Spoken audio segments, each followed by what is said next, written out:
All right, we're going to jump into our three pack. So I was, Very curious what we're going to talk about. Yeah. yeah. So asking for referrals. That's Oh, right. there Thank it you. is. I forgot. I didn't put that on the Good title time to slide. follow Mark's Correct. conversation. Yeah, Mark's conversation. exactly. So as I was, every year we talk about as agents, we need to sit down and kind of reevaluate our business plan and where did the majority and where did our leads come from previous year and so forth. And I've always felt like over the last 3, 4, 5 years, a lot of my business comes through referrals, and that's really what the ultimate goal was. But over the last month, I'm like, I want to get more. I got people that should be sending me more referrals, and they're not. And so if something's not happening the way that it's supposed to, I always feel like I got to look in the mirror and go, okay, I need to make some adjustments because it's not a them problem, it's a me problem. That's a good point. And so I've been really putting an emphasis over the last 30 to 40 days of going, okay, I need to.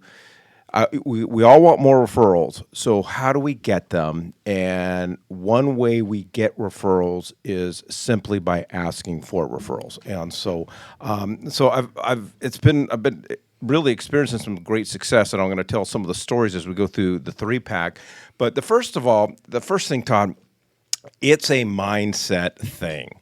I mean, if you are going to ask for referrals or you want somebody to start sending you referrals, it typically doesn't happen by accident. It can happen organically, but you may not get the numbers that you're shooting for. So asking for referrals, because what I did is I made a list of who I need to go after. I'm like, okay, this is a boldness thing. This is like, we're not going to chum around. We're going to get to business, and right. This is the intent. And everybody that I'm reaching out to, I'm letting them know this is a business meeting. I want you to understand that I'm showing up, and this is going to be a business meeting.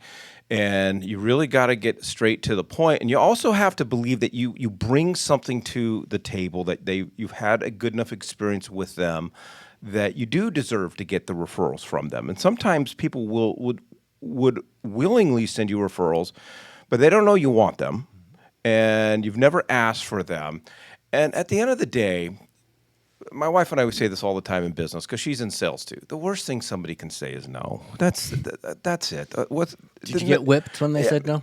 No. Did you get shackled? No. Did you get put down?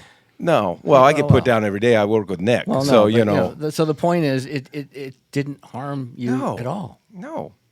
Yeah. So somebody says no, they say no. Hello. Well, how many times have we heard that when we were in grammar school or junior high or high school when you were the wallflower on the wall in the gymnasium dance, or the prom? I mean, these are groundbreaking kind of things, and it doesn't mean you can't change. But here's the thing I like about this.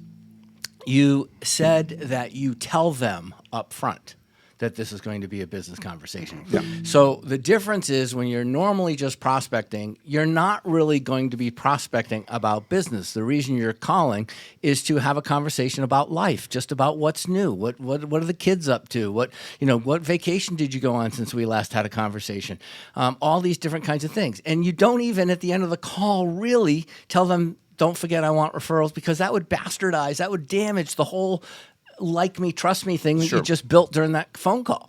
But on the other hand, when you go out and you're all about business, well, you know what? You told them up front. Yeah. And now all of a sudden, no one's shocked. That's right. And and I like the other piece here. You must believe in that you deserve referrals. Self-esteem is a very fragile thing. And a lot of people are demoralized when they hear the word no.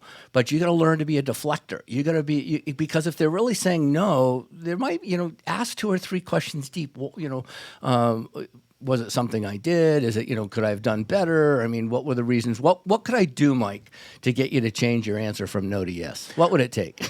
Yeah. So speaking of vacations, Nick, everybody thought you were on vacation last week because you went to Disneyland. But what a lot of people didn't realize with the release of the Snow White movie, they were calling home all the dwarves. Oh, I thought it was that I was a leprechaun. Well, that was last Patrick's week's Day. joke. Oh, So today is a dwarf joke. Okay. All right. I got nothing. Then back he had to to that. run 50 miles. Yeah, we could talk about my ultra marathon marathon I ran on Saturday. We can skip over that real quick. So a mindset thing is the setting yourself up for success in this conversation. That's the important part there. Making sure that you aren't having a friendly conversation at the end of it saying, oh, and also let me know if anyone wants to buy or sell. Right. Setting up the conversation in the front makes that question in the back easier. Mm-hmm. But if you're having consistent touch points on your sphere of influence, they should have your name top of mind whenever someone's talking about real estate. So that makes that referral easier to ask for. Really quickly, Clint and Todd and I sat in a conversation with a top producer years and years and years ago. They were interviewing multiple brokerages.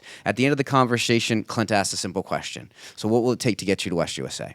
And the person looked back and said, I'm in. And Clint was kind of shocked because it was a fairly easy yes. And a couple weeks after the fact, Clint asked the question, what got you to choose West USA? And the person on the other side of the table said, because you were the only brokerage that asked me.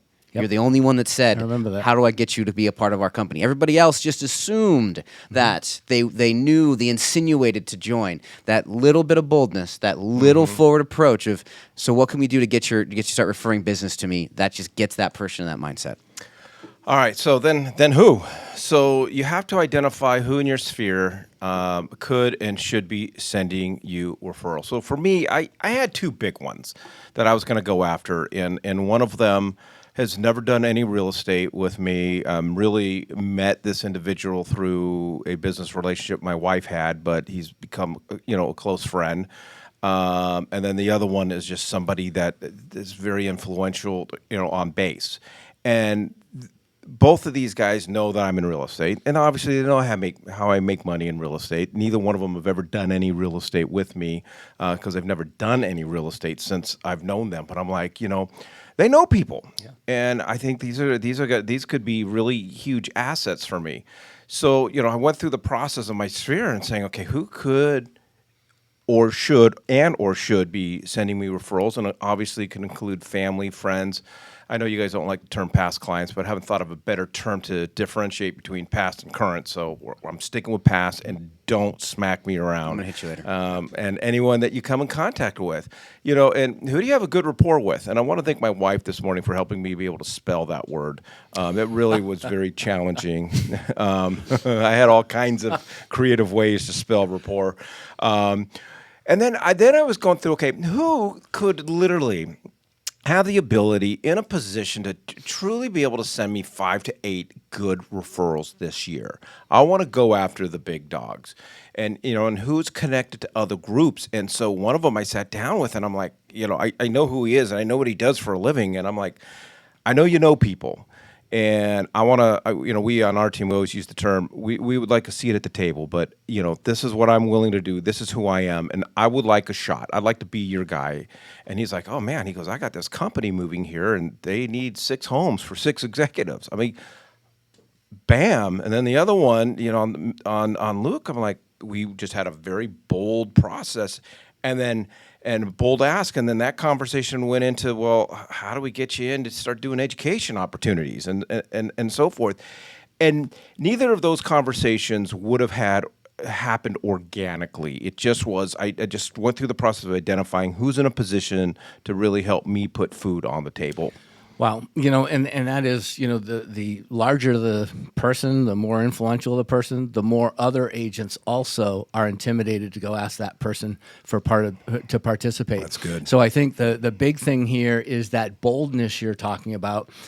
Is you can be bold to somebody you know, and you can be bold to somebody you don't really know that well. And the question is, which of the two have a potential greater impact on your business? Well, that should be your compass to tell you which one you should be having that bold conversation with. If you're going to be bold, just go be bold. Yeah. So I was talking to Anthony Cucci about this late last week, leveraging your sphere.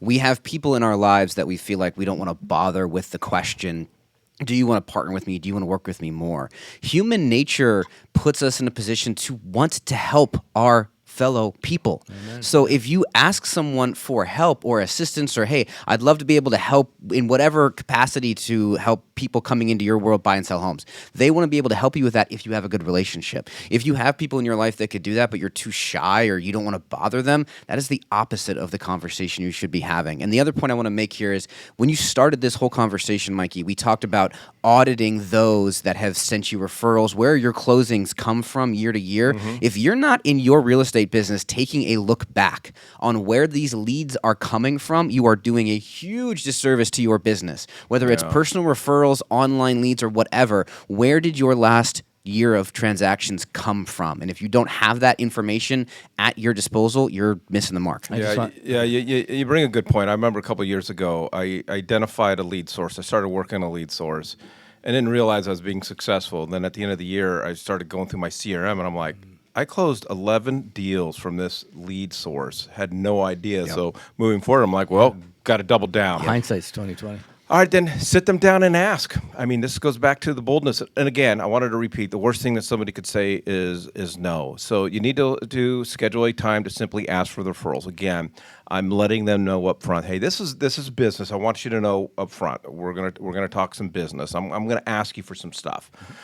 Be able to explain your value proposition, because that's huge too. What is it that you bring to the table? What makes you unique? What makes you different when you do send over a referral? What kind of how is that process going to work? And explain how you like to receive referrals. This is a big one a lot of people don't do. Because, Todd, when you go, oh, hey, my buddy John, I gave him your number. Well, guess what? John's never going to call me. And then you go, here's John's number, give him a call. John's never going to call me back. So for us on our team, we love doing all introductions via text thread.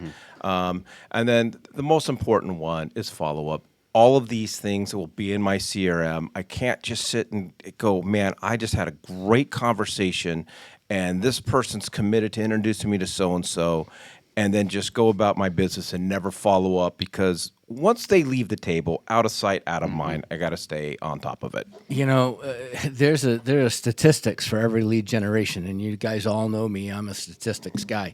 But I'm a statistics guy because if there's something that I would like to do and it's going to return a certain percentage of success, and I like doing it, I'd like to do more of that particular thing. So here's just a quick thing. If you're everybody, then you like passive referrals. So here's kind of the way this works.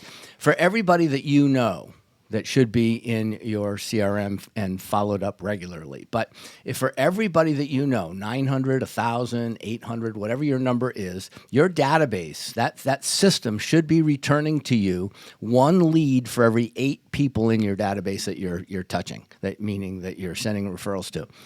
But Mike, what you're talking about today is asking for referrals, and I want you all to know this is the reciprocal of that. For every person that becomes an ambassador of yours, these are the people that Mike's taking the time to get to know in his situation today with us.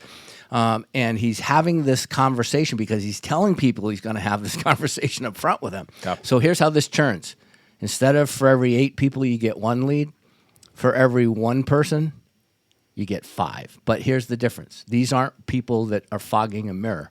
These are people that are ready, willing, and able to do business today. And I would just say, as we talk about over and over and over again, none of this matters if you're not going to follow up.